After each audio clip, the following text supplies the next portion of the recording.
711 ईस्वी में प्रतापादित्य, जिन्हें दुर्लभक के नाम से भी जाना जाता है, का निधन हो गया। कश्मीर के करकोटा राजवंश के शासक के रूप में उन्होंने स्थिरता और शासन की विरासत छोड़ी। उनकी मृत्यु ने राज्य के लिए एक परिवर्तन को चिन्हित किया, क्योंकि उनके बेटे चंद्रपीड़ ने सिंहासन संभाला। चंद्रपीड़ ने अपने समय की जटिलताओं को पार करते हुए 8 साल और 8 महीने तक शासन किया। वह एक सक्षम राजा थे, लेकिन संदिग्ध परिस्थितियों में उनका कार्यकाल समाप्त हुआ। चंद्रपीड़ की असामयिक मृत्यु के बाद उनके छोटे भाई तारापीड़ ने सत्ता संभाली। अफवाहें फैली कि तारापीड़ ने अपने भाई को मारने के लिए काले जादू का इस्तेमाल किया था। हालांकि तारापीड़ का शासन अल्पकालिक था। विडंबना यह है कि तारापीड़ के दरबारियों ने कथित तौर पर 724 ईस्वी में उनके शासन को समाप्त करने के लिए काले जादू का ही इस्तेमाल किया।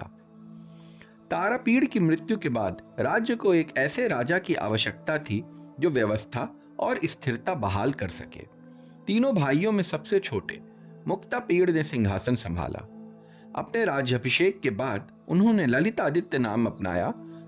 ललितादित्य का नेतृत्व क्षेत्र में महत्वपूर्ण राजनीतिक और आर्थिक परिवर्तनों के समय शुरू हुआ। उनका शासन कश्मीर के लिए एक महत्वपूर्ण युग को परिभाषित करने वाला था। 8वीं शताब्दी में दक्षिणी हिंदू कुश क्षेत्र 3 प्रमुख राज्यों का घर था: कपिशा आधुनिक काबुल, जाबुलिस्तान आधुनिक गजनी और कश्मीर। इन राज्यों ने गठबंधनों और प्रतिद्वंदिता के माध्यम से शक्ति का संतुलन बनाए रखा। तीनों का चीन के तांग राजवंश से संबंध था, जो तिब्बत के बढ़ते प्रभाव का सामना करने के उद्देश्य से एक रणनीतिक साझेदारी थी। सिल्क रोड के साथ व्यापार ने इन संबंधों में महत्वपूर्ण भूमिका निभाई। व्यापार मार्गों पर नियंत्रण ने आर्थिक बल और राजनीतिक लाभ लाया, जिससे वे क्षेत्रीय शक्ति संघर्षों का केंद्र बिंदु बन गए। जबकि यह साम्राज्य अपनी स्थिति बनाए रखने पर ध्यान केंद्रित कर रहे थे, पश्चिम में एक नई शक्ति उभर रही थी।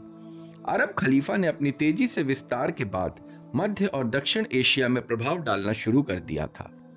फारस में अरब विजय ने कई जोरास्ट्रियन को भागने पर विवश कर दिया। 7वीं शताब्दी के अंत तक इन शरणार्थियों के एक समूह, जिन्हें बाद में पारसी के रूप में जाना गया, ने गुजरात में शरण ली, जहां उन्होंने अपनी सांस्कृतिक और धार्मिक प्रथाओं को संरक्षित किया। 712 ईस्वी में अरब जनरल मोहम्मद बिन कासिम ने राजा दहर को हराकर सिंध में एक सैन्य अभियान का नेतृत्व किया। इसने भारतीय उपमहाद्वीप में अरब प्रभाव की शुरुआत को चिन्हित किया, जिसने क्षेत्र की भू राजनीतिक गतिशीलता में एक और आयाम जोड़ा।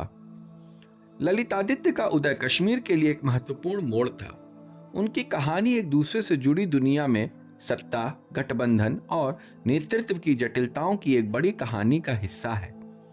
ललितादित्य को अपने शासन के दौरान किन चुनौतियों का सामना करना पड़ा, उन्होंने क्षेत्रीय और अंतर्राष्ट्रीय राजनीति की पेचीदगियों को कैसे संभाला, जवाब उनके शासनकाल के अगले अध्याय में निहित है, जिसने आने वाले वर्षों के लिए कश्मीर की विरासत को आकार दिया।